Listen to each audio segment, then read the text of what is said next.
So today the guys are finishing up the siding.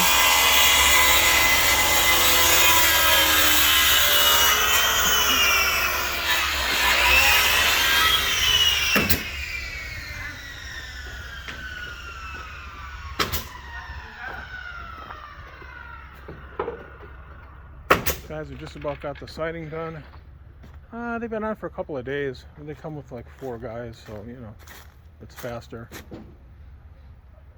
It's for $3,000. I just paid them to do it because it's faster, and I just need to get this done. Those are cost for labor only. Well, they pay for the nails.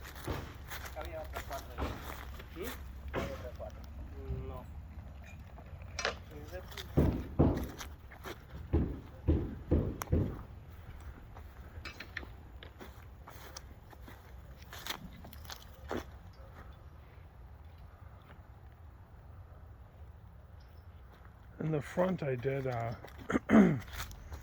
5-inch exposure, and then the rest of the house I did 7-inch exposure on the siding. I mean, all the siding is 8 1/4 inch, which is 7-inch exposure. I just had them put the laps closer together in the front because it looks more old school. But I didn't want to do it all the way around because this is, you know, this is a budget house, as I've said before. And you know, the labor would be more.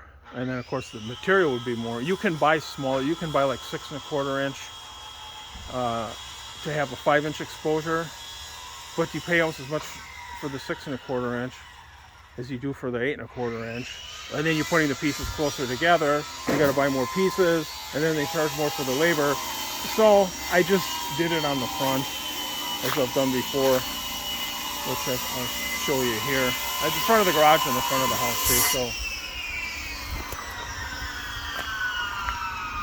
So here it's a 5-inch. It's the same siding. They just lap it closer. It looks better for this style of house. And then I built the porch deck, which I have videos on how to build a porch deck. And then I just had them do the roof part of it. Do this here, this little roof here deal, and then do all this part.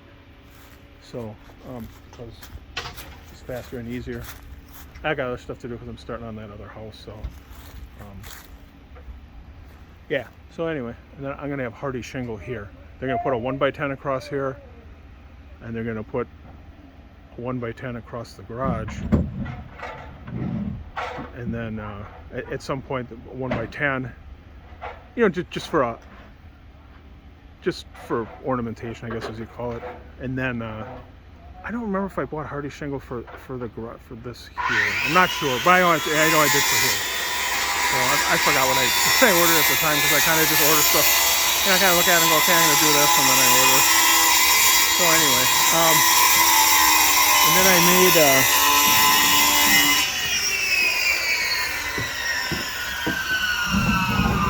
made these brackets.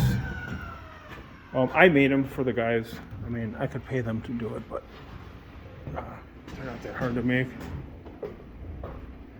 And these are going to go up along the peak, so it's 2x6, 2x6, and then but I ripped it down to 4.5 because 5.5 is too wide, just doesn't look right. And of course this is a 4x4, so then when you look at it, you know, you got a 1/2 inch here. I mean, you could have 2x. It looks too big and bulky for the size of the bracket, and then even for this. And then I just put a little edge on it just to doll it up a little bit instead of having a hard edge. Anyway, yeah. So this is like. This piece is 13 and this one's 14.5, so you end up with 14.5 by 14.5. The overhang's like 12.5 to 13 inches, so this will stick out past the 1x6 fascia in front, but that's okay. I wanted it to stick out a little bit past. It's pressure treated lumber, so it's not going to rot, even though this little part here will get a little bit of rain. Yeah, so there'll be one at the peak, one halfway down, and one down near the bottom. And then where the porch is, because the porch is small, there'll just be one at the peak and one at the bottom. And that'll be on the house and the garage, so I had to make 13 of them. 5 for the garage roof, 5 for the main house roof, and then 3 for the porch roof. They're real simple to make. I mean, it's something you can make yourself. You just nail them here. And I just put a bunch of nails. They're not structural, they're not holding anything up, they're just strictly for looks. So anyway, Yeah, so if you want to doll your house up a little bit, you can just do that. The only reason I even made them out of pressure treated lumber, the reason I made them out of pressure treated lumber is because simply because this little part was going to be sticking out past the fascia. So I'm like, well, I might as well, because that could rot if it was regular lumber, in 20 years it would start rotting. So anyways, I just made the whole things out of pressure treated. And pressure treated 4x4 here, at least here in Texas, is the same price as untreated, so might as well get the treated. Anyway, yeah, so that's kind of that.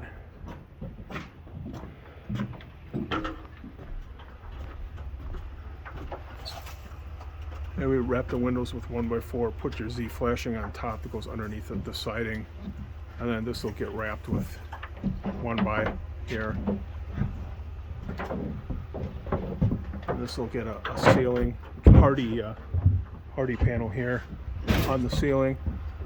Tomorrow morning I'll come, I gotta put a wire through the wall, and then have a wire hanging down in 2 places here for the electricians. I mean, I could call them to come and do it, but I have wire at home, so that way, and then the guys, when they put the ceiling on, they'll hang it through so that the electricians can come later. Because once this has a ceiling on it, it'll be closed up and they'll be able to get in here. And they have electricians run out to run a couple pieces of wire and hang them down. It's not worth it for lights. So there'll be 2 recessed light fixtures here. So the wire, I'll just have the siding guys just poke one on this side and one on this side, and then I'll have the wire will be running. Well, you can't see this HVAC, but maybe running up an attic, and then it'll just be hanging there, and then they can hook up there, and then they can install the light cans. They can use the old what they call old work. When you put it after you have the ceiling in, you can just put those in. There'll be LED lights anyway, so they don't really have a big light can like the old non-LED light incandescent ones did. So yeah. So anyway, that's it today.